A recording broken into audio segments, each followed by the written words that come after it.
Okay. But I think a key part of this decision here, it seems apparent from the last 20 seconds I've had to look at it, is sort of an ancillary question that was involved in the case. So there's this sort of a multi-part analysis in this case. First of all, does requiring these companies to violate their religious beliefs, can they even have religious beliefs? Does the Religious Freedom Restoration Act even count here? The court says yes. But then the second part of the analysis is what the government wants them to do important enough, right, and is it narrowly tailored enough to justify getting into this area? And the court basically says no, that this is not narrowly tailored. They haven't shown that this contraceptive mandate is the least restrictive way of advancing their interests in getting contraceptive coverage.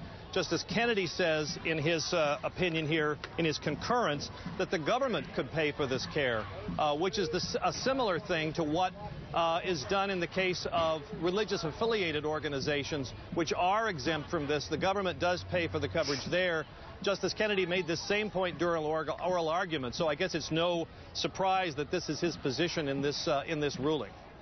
Noreen, moving forward, what might this mean for female workers at these closely held companies? Well, there are 49 other plaintiffs that are behind Hobby Lobby that would like exemptions. Those are for-profit corporations. And I think we've seen a real goalpost moving here, because when the regulation first came out that all plans would have to cover contraception, conversation was about universities like Georgetown and Fordham that didn't want to cover it. Nobody was talking about for-profit corporations being religious. So I think you've seen a real expansion from the right on what kinds of exemptions they want to see. So we may say it is a narrow ruling because Taco Bell and Walmart can't opt out, but it is still an enormous expansion of corporate rights and of the refusal from the laws that are passed to create benefits for everybody. Yeah, and Pete, I know you continue to thumb through the decision let me just say a couple of things about this, Greg. First of all, there was concern at the oral argument. Some of the Justices Kagan, Sotomayor, Ginsburg, said, well, if we give this pass to employers for contraceptive coverage, what's next?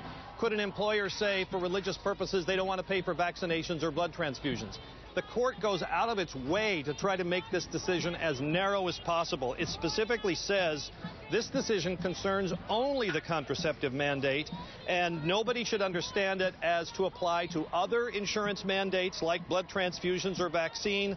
And they say it does not provide a shield for employers who want to cloak illegal discrimination in religious beliefs or religious practices.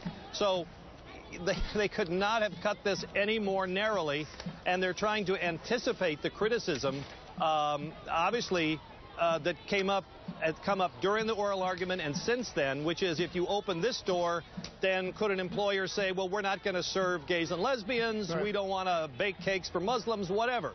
And the court is making it very clear that they're trying to limit this just to this question of the contraceptive mandate to companies that are family-owned, closely held, and have clearly established religious views. In other words, it's a clear victory for Hobby Lobby, Conestoga Wood and Mardell, and probably 50, 60 other companies like them that filed lawsuits like this, and that's about it.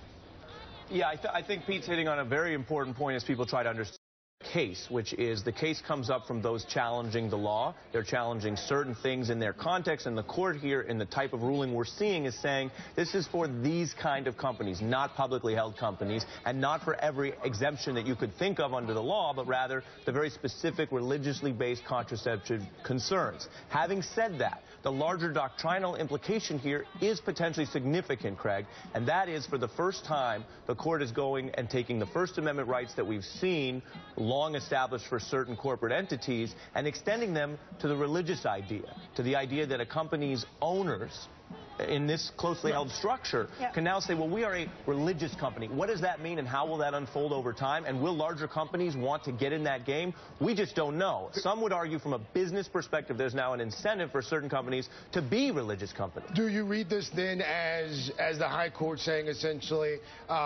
maybe not all corporations are people, but at least the small ones. Well, here's the thing. I just want to say we've long seen decisions that do treat corporations as persons, and that can be good or bad for the corporation. It can haul them into court. It is a legal fiction that does a lot of work. What is new today, I think, and what we will see in history is new today, is the court saying that certain corporations can have a religious identity and a religious belief system all their own. That will be good news to many people who feel that religion is not welcomed in parts of commerce and public life. There are people who will obviously cheer that decision. But legally, that is a new step that goes beyond political speech. Irina, is this going to be seen as a complete and utter defeat for women's reproductive rights, or is that an overstatement? I think you're going to see a lot of disappointment. I mean, just because it was only restricted to women's health access does not mean that it doesn't create a devastating precedent which says that women's health care should be treated differently. Millions of women use contraception every day. They don't think that their IUD is abortion because it isn't. So, treating women's health care differently, I think, is going to resonate. One of the things that the plaintiff said is that the government can just give people birth control. There's a program, Title X, that gives low-income people birth control. They said, why don't you just do it through that? Well, guess what? The Republican Party is trying to get rid of Title X. I mean, you're basically seeing they're trying to defund Planned Parenthood, which provides low-cost contraception. So the context of this is an all-out assault on access to contraception and to other reproductive health care services.